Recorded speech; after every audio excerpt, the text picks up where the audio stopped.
Learn the almighty laws of simple fallacy and become a certified forensic practitioner. This is written by Lord Bosho Chidebrewan, BSc in Forensic Psychology.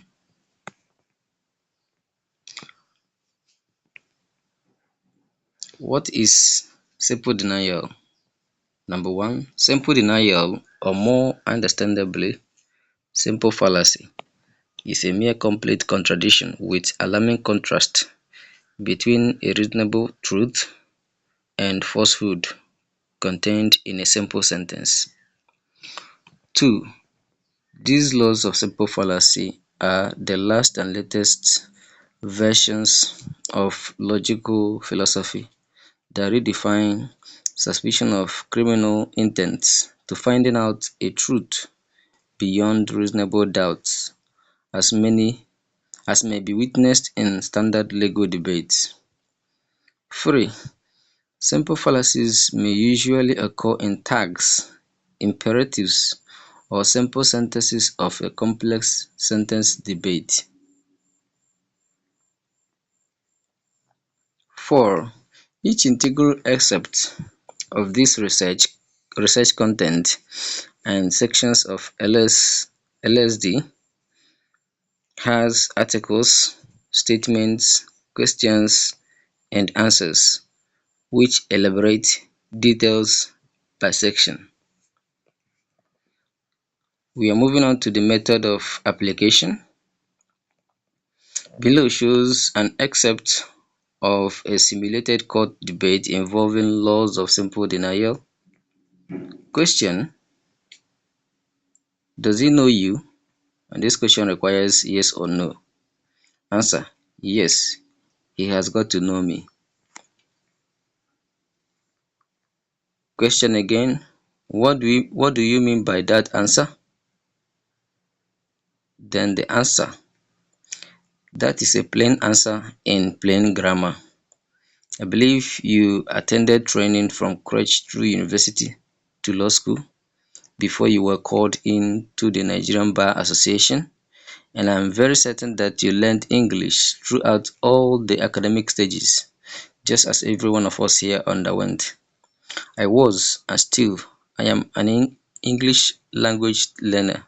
Thus, you may consult your grammarian for expert grammatical services, or you can pay a consultancy fee before I may render such services to you. Note: the above tone was sassy, sarcastic, and with the intent to be rude or make fun of his co-debater's intelligence. Yet, this angry provision never answered the second question. The rationale for this complex sentence laws of simple denial is either to overpower and subdue the opponent's emotions or to debilitate his curiosity. Let's look at Series B. My lord, this is called acta exterior indicant interior securita. Question: what does that mean, prosecutor? Answer: you aren't my client, thus refer to your advocate for any professional legal services. Then the statement says, objection, my lord. My lord, permit me to correct this anomaly henceforth in this court of law. For this honorable court should neither be deceived nor be biased. My learned friend's inference was a wrong one.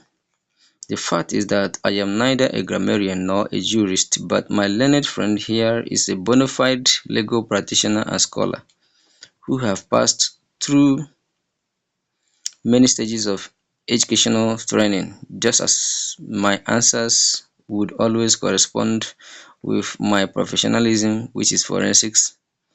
My able learned prosecutor should define that legal maxim, else strike out that statement as it contains no tangible fact and reasonable truth.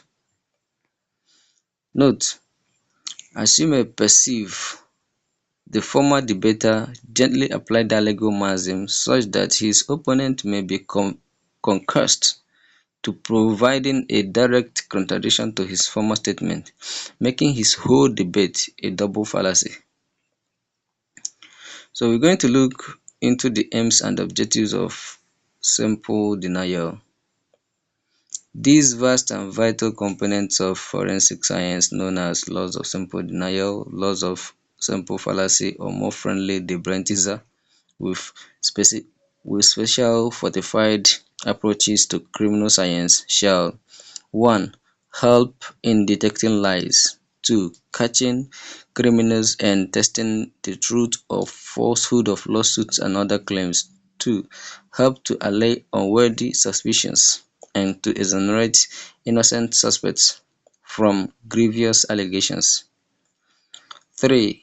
It aids police specialists, victimologists, the CSIs, forensic practitioners and others in the discharge of accurate investigations, security operations and law enforcement duties.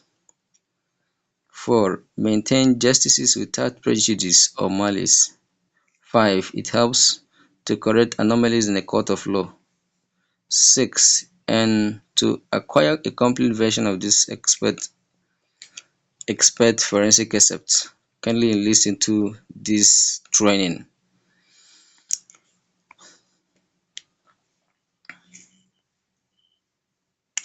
This brain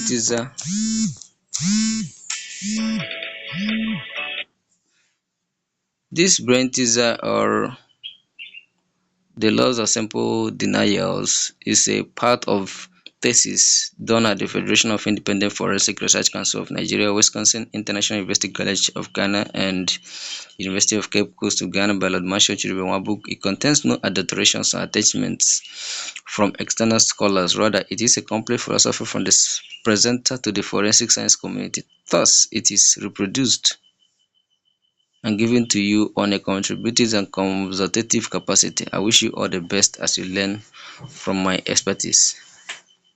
Caution: as you acquire this forensic expert tool, do not make troubles. Only be a promoter of natural justices, public policies, peace, unity, liberty, and societal serenity, as these are the major objectives of this brain teaser except.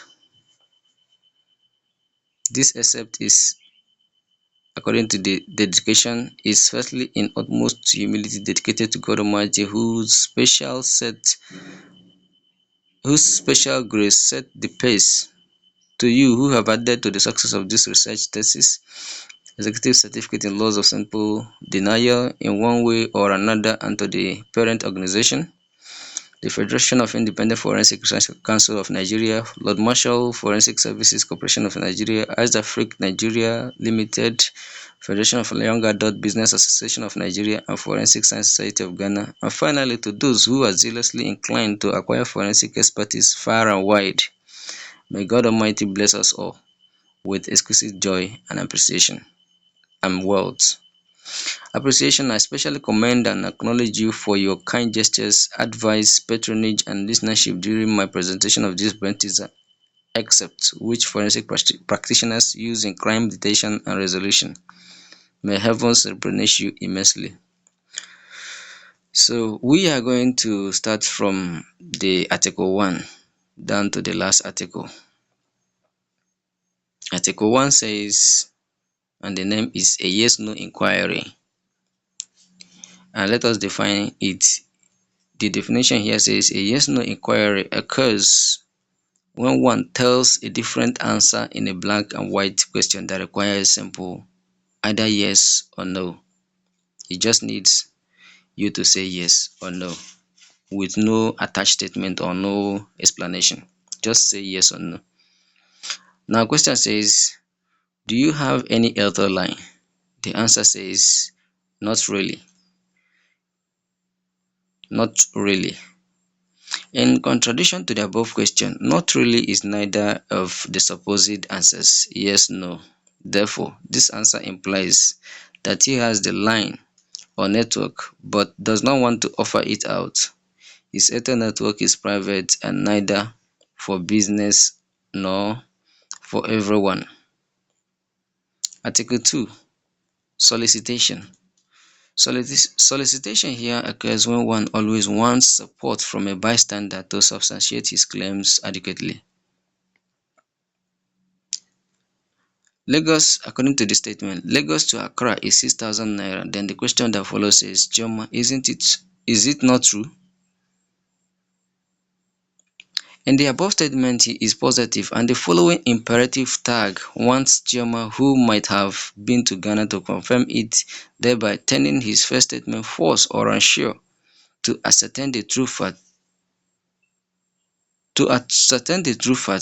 he throw more questions about Ghana to Chioma instantly. She might become nervous at that instant.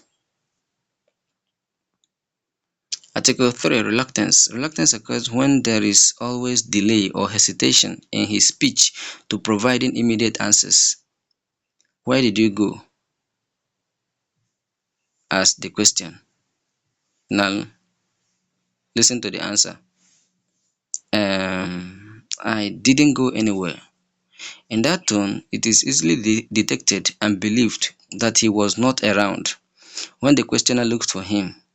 In his answer and voice is a delay in his speech, showing some calculations of where he was or where he went when the questioner came. Article 4. Repetition. Repetition occurs when one always requests for repetitions, does or says a thing that has been done or said before many times. Question: were you there when the police came? What did you say? In this type of answer, he is always wanting time or room for fabrication. This is why he keeps requesting for non-stop repetitions and sometimes further explanations as well. Article 5. Question to question reply. Question to question reply occurs when one always answers question with question. Is your husband a good man? That is the question. The answer: why do you ask? Obviously, the above answer is rhetoric, and rhetoric does not always need immediate answers, for it contains the answer in itself, rather an application after meditation. At times, this type of answer shows or makes the questioner seem stupid, so as to push back other remaining questions from the questioner. Article 6. A far-fetched reply. A far-fetched reply occurs when one tells a different story from a story. Where were you when the armed robbers came? That is the question. Now the answer: people were running helter-skelter, and then I started running for my life too. Note that this kind of answer sometimes occur when a narrator isn't complete with his narration.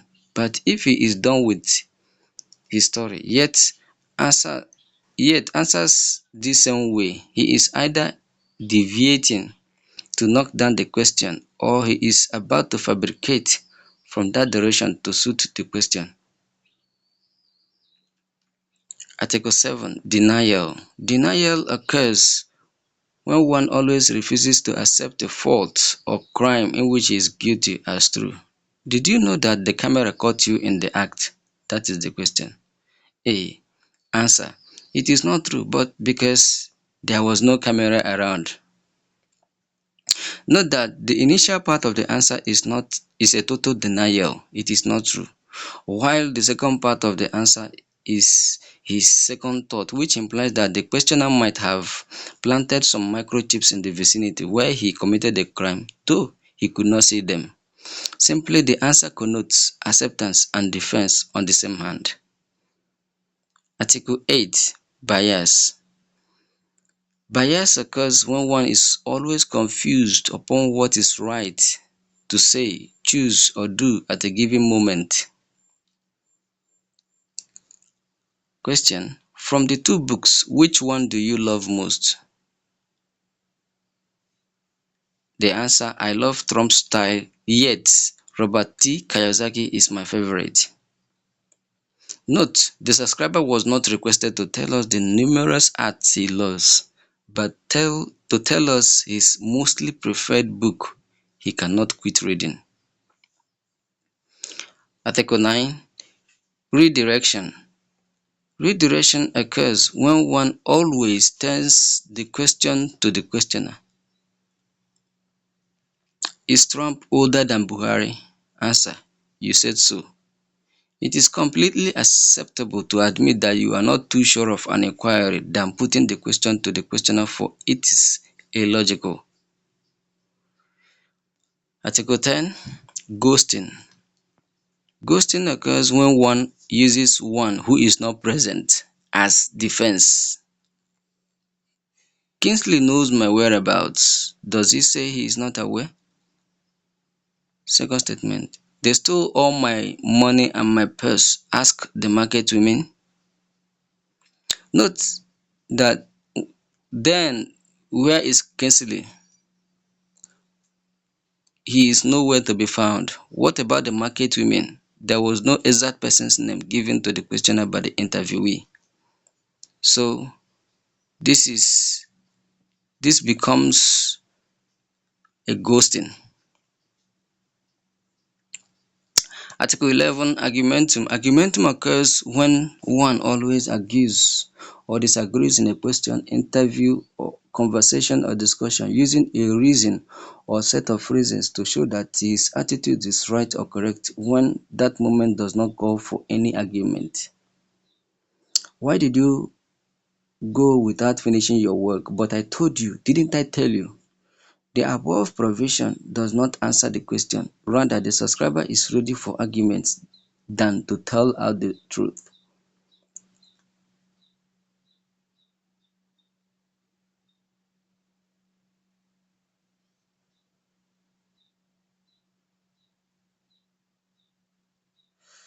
Second example, 1 plus 1 is equal to what? Answer: You are asking me as if you don't know the answer. The above inquiry is a straight question which incurs mathematical calculations. If you are not looking up for fabrications and you know it quite well, then answer it and keep that philosophy to yourself. Article 12. Hearsay. Hearsay occurs when one always put up things that he has heard about you but do not know it to be true or correct. Statement 1. They told me that you wanted to fight me. Statement 2. They say Nigeria is the giant of Africa. Note that in the above statements, the subscriber is neutral and anonymous when clarity is needed to be drawn, thereby making a contrasting denial of references, names, researches, or books that make mention of the above statements. 13. Deception. Deception occurs when one uses a trick to make someone believe the falsehood as truth. Statement: I am not concerned with payment. I am not concerned with the payment, but with how it would be paid. Question: How would it be paid? Answer: I do not know. Therefore, inasmuch as the subscriber denies it, it is believable that he is yet concerned with the payment and not really with how it would be paid or it would be scheduled and paid. Thus, this is deceitful. Article 14. Pretensing. Pretensing occurs when one uses the past to answer the present. Who has that car? My father used to drive that car. The interviewee was not asked whether his father had a car or had driven in such car before. Remember that the interviewer figures out a particular car, asking him to know who's got who's got that very car in the meantime. Instead of Emeka to answer directly that his father owns it, he thus exaggerates the statement. Article 15. Pseudo-impresso. Pseudo-impresso occurs when one motivates a wrong impression. Statement: If Sandra does not know a crab, at least she must have eaten it, thus she knows it. How does she know it? Sorry, the question: how does she know a crab to have eaten it? Answer: I don't really know. Note, if you do not really know, you ought not to cause such impression. Well, the subscriber's inability to link the two contrasting statements makes it a wrong impression. Article 16, melodrama. He is melodramatic in the sense that he always exaggerates the circumstances. Melodrama is the psychological use of extreme behaviors, actions, events, and in which the characters and emotions seem too exaggerated to be real in order to obsess the questioner's thoughts. Question: was the castle built for your king? Answer: that was the most expensive and exclusively perfect building of their time. Darn it, who is interested in the building's wealth? The questioner is only interested to know who's building it and not what the building worth or what the mansion was made of. Hence, any more of this exaggeration has false intention. 17. Pseudo-claim. Pseudo-claim occurs when one is always wiser and holier than thou. Question: did you know you should wait until the traffic light turns green before you cross? Answer: and so, do you have to tell me? The questioner was not teaching him traffic rules, but he only inquired if he is conscious of traffic observation and obligation. That was a black and white question. Thus, there was no need to claim wisdom. Article 18. Overshadow. Overshadow occurs when one uses dominating voice or falling tone. Question: who ate my food? Answer: don't ask me that silly question. Reasonably, that wasn't a silly question, but an honest inquiry that requires the simplest truth.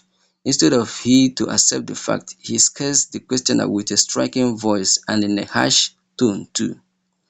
19. Paraphrasing. He always paraphrases statements. Paraphrasing here refers to a deviation or the pretentious use of many and different words to express a statement in a belief for easier understanding when the moment does not call for it, thus giving the latter expression different look and meaning far-fetched from its original context. Statement: "Sonny, come here please," said Lord Marshal. Question: what did he say? He said that Sonny should come here. In clear contrast between the statement and the answer, there is a perfect distinction, for the answer to the question is imperative while the statement is mild. Article 20. Siphon. Siphon is a psychological pretense where one redirects and corrects the questioner's idea in order to knock out his co-debater. Question: should you not have taken permission from him before using his money? Answer: that is not so. The need was high. That was why I never entreated him before using his money. Note, the first two short sentences measure out the rationale behind the use of his money without his consent. Then, remember that the reason for the question was not to ascertain the reasons for using that fund. The ideal question was directed on the obligation that she should have sought out for the owner's permission as early as she needed it. Redirecting the interviewer to such reasons as vital is insignificant to the question and thus connotes simple fallacy. Article 21. Comparative demonstrandum. Comparative demonstrandum occurs when one equates or likens himself to another on the grounds of livelihood, social background and statuses, where he has got his own life to live and not to live the life of others, fake life. Why must you sit still for a living? That was the question. Then the answer is, then what about those Yahoo boys? Am I not a living soul like they are if I need not to steal? Question: as you are granted bail today, what would you start doing for a living? Answer: I'd rather become a politician because in politics we are licensed to loot with impunity. Note, Such equation as shown or contained in the above answers is absolutely irrational. Remember that the interviewee is not proving that fraudulence is legal, therefore stealing must be decriminalized. Rather, his answers implied that what is good for the goose is good for the gander. That is to say, if impunity covers the corrupt element, all criminals should be considered in the same way too. In this direction, there is simple denial of the reasons why he does stealing for a living. Article 22. Counter-attack. Counter-attack occurs when one always threatens not to give further responses but to keep adamant throughout, yet strikes back when he struck. Question: did you know that keeping adamant would land you in jail? Answer: you are joking. Jail is not meant for everyone. Get that into your damn skull. Note, you see, because he knows adamancy is acceptance and continuous adamancy would turn disastrous on him, he strikes back without keeping to his command immediately.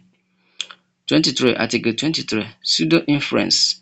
Pseudo-inference occurs when one always makes wrong deduction. The act or process of forming an opinion based on what you've already known, heard, or read. Question: why do you say Nigerians are looters? Answer: if Babangida succeeded in looting Nigeria, Nigerians are looters. Note that just imagine this contradistinction: a nation with 4,000 dialects and about 200 million people, only one man looter makes all of them looters as well. Article 24. Mirage. He makes mirage reasoning, pointing out at ideas that are nearly impossible to achieve. Mirage is an illusion of mind or a hope or wish that you cannot make it happen because it is not realistic. If I have what you have, I would not bother myself. Statement 2. If we were born with silver spoon in our mouths, life would be so easy. Making such nearly impossible imaginations contains intent to fabrications because nature isn't even on us. It is what I have, you have not, and what you have, I have not. Hence, life goes on. Article 25. Acta libellum. This occurs when one does, acts, or says something that one hasn't done, acted, or said. Again, when you complete one's assumption, it is assumed that you are supposed to have an idea about the subject of the matter. An assumption. As I recall the days of our childhood, I mean those days when urinating on the bed was a piece of cake, I would be on the bed sleeping and enjoying my night's rest, and I would be like playing as it were on the reality, and it would be like wanting to urinate, not knowing that it was all happening merely in the dream. Then followed by the completion. Yes, and that was exactly how it happened those days. It was not easy conquering urination in my childhood. Like play and like a dream, I urinated on myself every day. Note, very simply understood, the former assumption ignited the later conversation, which automatically completed the statement with a derived answer. Remember that the first speaker had not completed his statement, thus no one can say he urinated on the bed during his childhood, but the second speaker had rushed to open up with high emotion, thereby completing the conversation with a better answer that he urinated on the bed during his childhood, although we did not witness as bystanders but can testify from his obvious completion of the assumption. Article 26. First person accusation. The first person to allege the other amidst the accused is the main lead. Who stole my money? It is Musa, Olayemi responded. Now note the direction of the lead. Olayemi has initiated the lead by pointing out at Musa. Such lead is naturally simple and easy. Just separately ask Olayemi more questions. If she is not able to substantiate the fact as truth, then the truth is that she is the one who stole the money. Article 27. Calculated fallacy. Simple denials or calculated fallacies Calculated fallacies are fabrications carefully planned for special purposes. At times, these simple fallacies are reflexes and they appear in the form of taking unnecessary oaths, either to defend his fabrications or to substantiate his false claims. Question: who stole the money? Answer: God knows that I didn't steal any money. If I had stolen any money, let thunder strike me dead. Else, let thunder burn you to ashes for accusing me. Note: remember that God knows that he weren't accusing you. He only asked a question with suspicion. Again, why must he swear with thunder? He ought to have used bullet instead. That is to say, if my word tells lies, shoot me dead, and if my facts are true, the reverse would be the case. Article 28. Feinting. This is a calculated pretense in order to confuse your opponent or the interviewer by making him think you are going to brainstorm, say that truth, or do one thing when you are really going to brainwash, lie, or do something else quite different, or that you are not interested in a thing when you have a wide scope of interest in it. Just tell us you are not doing. As for me, I've got no more interest, says Churchill.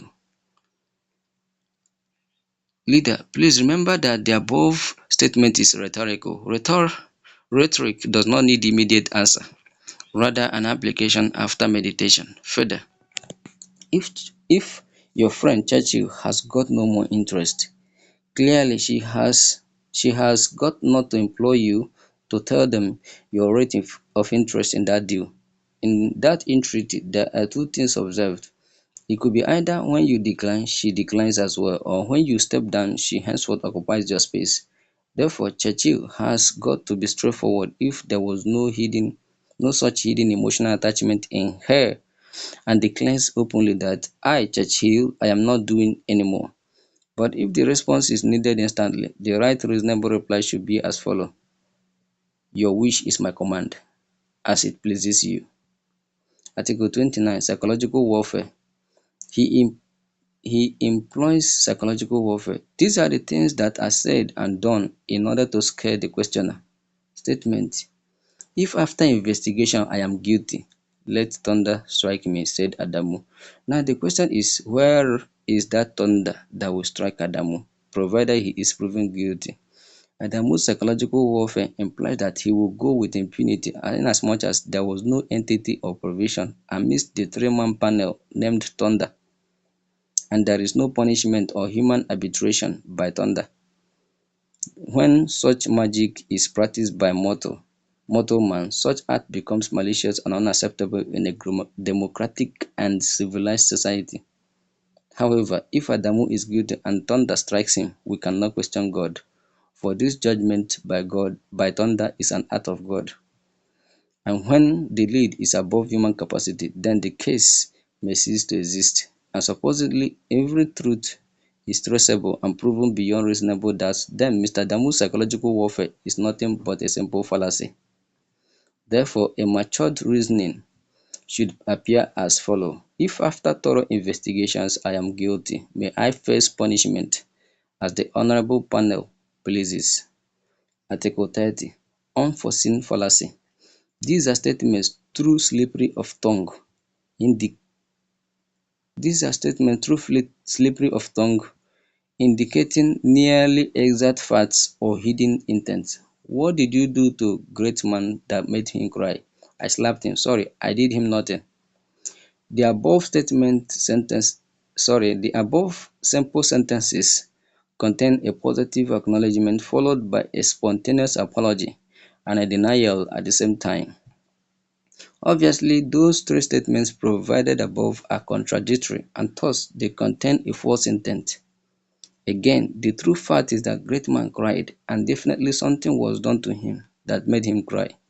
And when the mother asked him, he pointed at Samuel, his elder brother, without hesitation.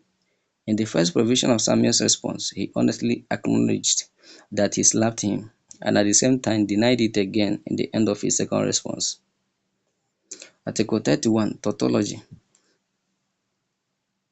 Tautology He uses tautology, which is the provision of too many answers to a question or a statement in which one says the same thing twice in different words. What is biology? Answer: biology is the study of life, or biology is the plants and animal. Sorry, biology is the study of plants and animal, or biology is the study of living things and non-living things. Note with what a tautologous answer and which of the above definitions shall your tutor mark. Such student who provided three answers to a question may as well provide just an answer to three different questions. The use of tautology continually indicates uncertainty and exploitation. Article 32, monologue. He resorts to monologue, a long speech by a debater during a debate to stop his co-debater from speaking or expressing his own opinions. Question: why didn't you wake me up to eat my dinner? Answer: you see, from our cohabitation down to our marriage, I have discovered that you sleep off every evening, and I have puzzled times without number, the cause of such reluctances and incessant night snoozing. There was a day, if I'm not mistaken, you fought me for waking you up from a deep sleep just to eat same dinner. You began punching me like the wrestlers do to a lifeless punch bag. Let me tell you, any moment you doze off again, lazy man, it would be either you serve yourself in the kitchen or you wait till morning. That is my decision and not a plea. This is what is called monologue. You are talking to yourself. You are debating. You are having a long speech during a debate to stop your co-debater from speaking. Because at the end of this your speech, there will be no further questions and no further debate. Article 33, feigning. Feigning here refers to crocodile tears. Feigning or crocodile tears is a calculated pretense that you have a particular feeling or that you are ill or sick, tired, etc. when you are strong. Question: won't you help us out again? I am sick. I am sick. Don't you see? Question: young man, it has been discovered that you were among the looters, aren't you? Answer: it is only a blind fool that would not figure out the simplest truth and incriminate an innocent soul. Never in my life will I buy this expensive joke, and I don't blame whoever that accuses me. He then paused and starts crying out tears. Note: although that was a heavy incriminating inquiry, yet no intimidation was attached to it, and such positive statement was a rumor, which the questioner wanted his interviewee to clear the doubt before the panel threw that tag in the end of his suspicion. Then, because he was intentionally in short of words, he resorted to cries, such that people would feel pity for him. Article 34. Inexactitude. Inexactitude is the attachment of unsure words, phrases, clauses and sentences in a statement that requires exactness, such as in the below examples, which create a possible lead, link or trace to fabrication. Statement: they said that he had scammed major banks in the world, and I don't know if HSBC is affected. Question: who said so? Why do you not know? Could it be that it could be that they said that it seems like, I don't know if the first subordinate clause is uncertain for the detail comes from intangible source of information, while the later subordinate clause contains a clearer doubt of the pieces of information he had added just at the end. Thus, such detail on its own is neither credible nor admissible before a competent court of law without further questioning. Article 35. Mood painting. Mood painting is a tool of psychological warfare where one does or behaves in pretense to look too good concerned, and cautious about life by decorating his emotions with a wide variety of pseudo support and fake evidence in order to create an audience, trust, and attention for some selfish reasons. Statement: I will neither stop your communications with him, only be exceptionally careful. Know what you want, where, when you want it, and lastly, from whom you want it. The first statement the first segment of the above statement contains a deceitful defense in his speech, while the second statement contains wider scope of suspicion. If he were not emotional at his fellows' interactions but had had a liberal mind, he would not have been curious. Thus, the above statement has a false intent. Article 36. Hibernation. Hibernation or unavoidable pause occurs when one interruptedly retreats in a debate or unknowingly bows to a halt for some rough estimation of time and later in the day pops up again, now with diversified attack. Statement: So what did you mean by your statement the last day we met before today?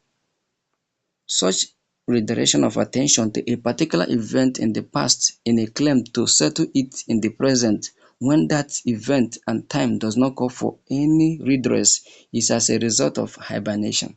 Thus, it has a false intent. Article 37. Quasi-repression. A quasi-repression occurs when one suppresses his reflexes and emotions in a claim to express non-existence of such natural responses. Question: What's your problem? I have no problem. What is it? Nothing. In the above two examples, from his statement and tone, you perceive depressions. Even on his face and in his eyes, uncontrollable tears still roll down his cheeks, yet he claims that he is completely fine, when it is obvious that he is not in his best state of mind at that moment. Thus, such expression is a false expression. Article 38. Feigning of false alarm. False alarm as contained in the crocodile tears and show of pity from co-debater, such as shouting, quarreling, and crying out in the pretense to attract pity from panel, is also an act of false impression. Question: What's your say?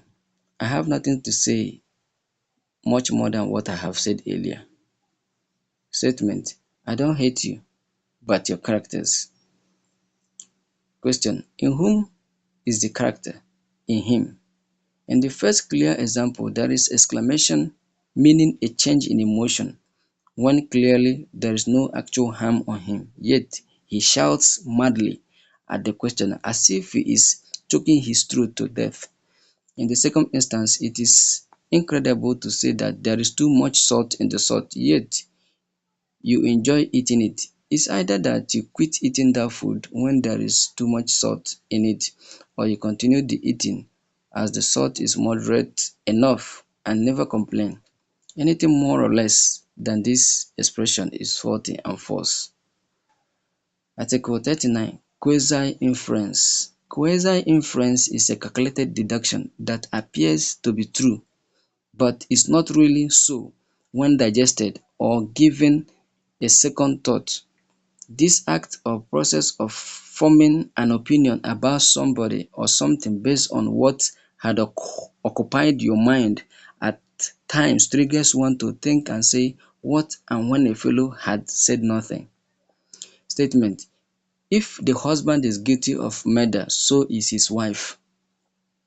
The above statement claims logical to reason that if Mr. Brown is guilty, then from the same evidence and by inference, Mrs. Brown is guilty too, implying that every closest person to a convict is a criminal.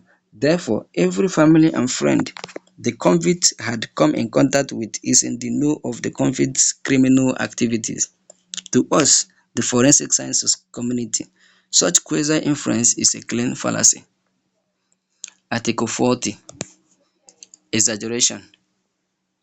The use of some ingredients of decoration to a fact or detail which are not true or real to the whole situation makes exaggeration a complete fallacy, and when noticed, the one using it is lying. Exaggeration is a psychological warfare of pretense seen either in words or actions in order to create some effects or impressions such as humor, exaltation, or demoralization. This sassy manner is usually noticed when one talks too much of his endeavors as a trailblazer and unattainable by another person, thereby implying that such successes are only achievable by himself, or more simply does much more than enough of what is needed at a particular moment and circumstance. To many, exaggeration is health-wise, for it boosts their immune systems. Spiritually, exaggeration is thanksgiving praise to the creator of the universe for making them attain such levels in life, and psychologically it relieves their tension. Yet, only your manner and style of expression makes this point of view a pseudo-claim. Exaggeration in itself has a false intent, irrespective of the impression you had wished to create using it. At times, it makes us bigger, mightier, or worse than we really are. It also makes us feel better, look good, and gain grounds in certain situations as a strategy to winning the populace or to subduing a crowd psychologically. A good example of this fallacy, this simple fallacy of exaggeration, is found in the various manifestos of some politicians. Its potential adversity is that it poses some mental threats and emotional trauma to onlookers and innocent attention-looking people. And when this audience captures your style of expression as joke and understands the reality, your styles, formulations, or impressions lose the formidable strength, keeping them entangled or to interweaving their attention in captivation, thereby arousing intangible suspicion on your motives. This evil spirit of exaggeration does us more harm than good. A failed exaggeration is a failed administration. We tend to lose more lives, contracts, businesses, communications, families, and friends to maladministration. The correcting with the correcting facts with ingredients which are not true or real to the situation in order to decorating fats with ingredients which are not true or real to the situation in order to attract or captivate a particular attention makes exaggeration a simple fallacy, and when noticed, the one using it is a liar. Exaggeration is a better characteristic feature in comedy for creating humorous and comic events that make cause laugh. Therefore, unless you are making fun of the situation or tragedy, or simply creating humor and tragicomedy for the purpose of laughter and comic reliefs, serious situations do not call for exaggerations, for they make us seem funny and unserious before a learned and coordinated audience. Question: when are you erecting up your personal living apartment? Answer: not yet. I am preparing to build my 100-storied castle with iron and glass. Note: this man in his dreams targets at multi-story skyscraper when he is unable to erect a single-room cottage with bricks, blocks or sands and cement and water. Is that not truly amazing? In life, one must count one before he sinks two. Unless someone volunteered the stage one for you before you climb through a stage two, yet you will have to wobble through it. Those who now have private jets had once taken public transport. You cannot skip any hurdles of life unless someone had done that in your behalf. Therefore, anything more than this expression is exaggeration and can only be done or said just for fun. Article 41: Hubris corpus, white lies. This is fallacy or exaggeration at the highest order, encompassing pride without caution.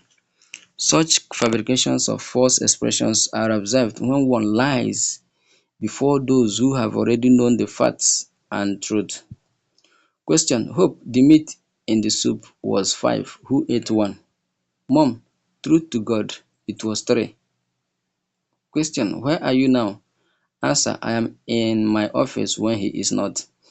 In the first example, Hope had accepted that there was meat in the soup and thanked God that she had not denied it. Again, telling her mother the number of meat the soup contained implies that Hope had been busy with that pot of soup. The whereabouts of the missing meat is never far-fetched from her. Therefore, Hope, where is the meat? Hope lied to the mother as if she was playing and singing her fairy tales with her fellow kids. In the second instance, your client was calling you right from your office and he had even inquired from your secretary if you had been to your office, for which she had declared absolutely no. Then in which of the offices exactly were you, when it is clear that you only have one office, and that is the office he was right in when calling on your phone? This type of hubris corpus is always vomited over the phone. Other major examples of white lies are as listed below. During a plane crash, I dived safely into Pacific Ocean from an altitude of 10 kilometers without any support. B. In militant air offensive, I was able to thwart an explosion by grasping a released missile. C. In my tournament to win a trophy, I withstood 2 million jabs and yet I won it. Article 42. Acta ridicula. These are actions and mockery, using unkind comments in order to make fun of a fellow or make him look silly before the audience. It occurs and can be seen in some odd behaviors and mannerisms, as one gives out incongruous excuses as the rationale for behaving in a particular ill manner towards a fellow. Question: why did you break up with him? Answer: he promised to have taken me to Ghana. Rather, he picked up my brother, leaving me at home.